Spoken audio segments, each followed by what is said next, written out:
Hello, আমি পৌশালী আর একটা নতুন ভিডিওতে তোমাদের স্বাগত জানাই। এই ভিডিওটা হচ্ছে দুর্গাপুজো 2025-এর অষ্টমীর সকালের ভিডিও।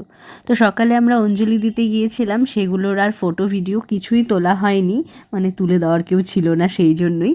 তো আমরা এই দিন অষ্টমীর দিন লাঞ্চে গিয়েছিলাম, আর কোনো প্যান্ডেল হপিং বা ঠাকুর কিছুই দেখতে পাইনি, কারণ এতটা গরম ছিল না ওই দিন, তো বলার বাইরে। তো আমরা ভেবেছিলাম যে লাঞ্চ সেরে অ্যাটলিস্ট কোথাও যাব, কিন্তু তারপরেও খুবই গরম ছিল, তো সেই জন্য সেই সময়টা আর কোথাও যাইনি। লাঞ্চ সেরে আমরা বাড়ি ফিরে এসেছিলাম, কারণ রাতে বেরোতে হতো সেই জন্যই।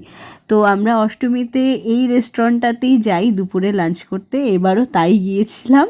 কিন্তু যদিও আমরা প্রত্যেকবার অষ্টমীর সকালে কোনো মণ্ডপে গিয়ে বসি, ভোগ খাই, কিন্তু এটা আর এবার হয়ে ওঠেনি। যাই হোক, ভিডিও পোস্ট করতে অনেক লেট হয়ে গেল। তোমাদের সাথে দেখা হবে নেক্সট ভিডিওতে। আর দেখো, সুন্দর একটা বিকেল দেখতে দেখতে আমরা বাড়িও পৌঁছে গেলাম।